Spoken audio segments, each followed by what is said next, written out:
Arema FC dipaksa bermain imbang saat menjamu Persib Bandung di pekan kedua BRI Liga 1 2023-2024. Bermain di Stadion Kapten Iwayan Dipta Gianyar, Jumat 7 Juli 2023, Arema FC dalam misi kebangkitan setelah ditekuk Dewa United 1-0 di pekan pertama. Menurunkan pemain-pemain andalannya seperti Charles Lokolingoy dan juga Gustavo Almeida dos Santos, Arema FC berhasil mencetak gol saat laga baru berjalan 6 menit lewat aksi dari Gustavo. Namun hanya berselang 4 menit, Persib Bandung berhasil membalas melalui gol yang dicetak oleh penyerang mereka Ciro Alves. Arema kembali memimpin di menit ke-17 setelah Gustavo mencetak gol keduanya lewat tendangan penalti. Namun lagi-lagi Persib Bandung berhasil mengejar ketertinggalan, kali ini lewat gol dari David da Silva pada menit ke-38. Skor imbang 2-2 bertahan hingga jeda. Berbeda dengan babak pertama, di babak kedua tim tamu Persib Bandung mengambil inisiatif serangan lebih dulu. Setelah melakukan serangan bertubi-tubi, Persib Bandung akhirnya mencetak gol ketiga lewat aksi Ciro Alves pada menit ke-54. Tertinggal 1 gol, Arema mulai bangkit dan melakukan serangan. Setelah melakukan banyak upaya, Arema akhirnya berhasil menyamakan kedudukan menjadi 3-3 lewat hat-trick dari Gustavo Almeida. Memasuki menit akhir pertandingan, Arema FC berpeluang meraih kemenangan saat Dedik Setiawan memiliki peluang emas di menit ke-90+3. Pemain yang baru masuk di akhir babak kedua itu mendapatkan umpan terobosan yang membuatnya hanya tinggal berhadapan 1 lawan 1 dengan kiper. Sayangnya, tendangan kaki kanan Dedik justru masih melebar tipis di sisi kiri gawang Persib dan gagal membuahkan gol kemenangan bagi Arema. Dengan hasil imbang, Arema FC kini masih bertengger di peringkat ke-14 klasemen dengan 1 poin, sementara Persib ada di urutan ke-7 dengan 2 poin. Pelatih Arema FC Joko Susilo meluapkan kekecewaannya usai peluang emas yang didapatkan Dedik Setiawan di penghujung pertandingan menghadapi Persib Bandung gagal berbuah gol. Sebenarnya kalau terakhir masuk akan berbeda lagi.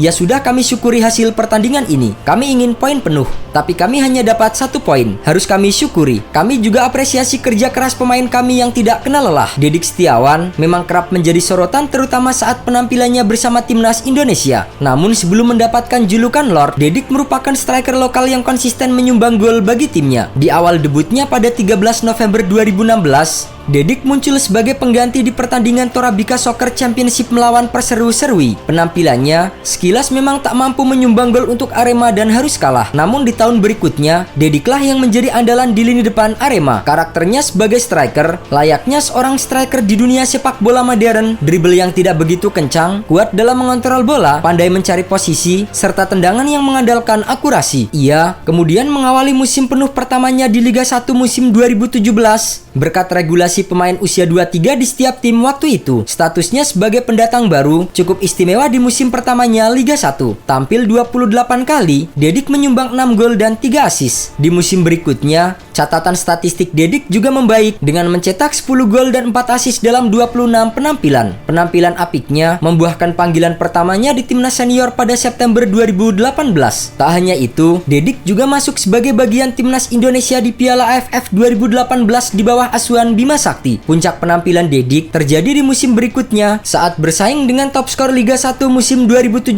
Silvano Convalius. Namun sayangnya, Dedik harus mengalami cedera pertamanya pada bagian ligamen. Ia harus menjalani operasi untuk cederanya pada November 2019.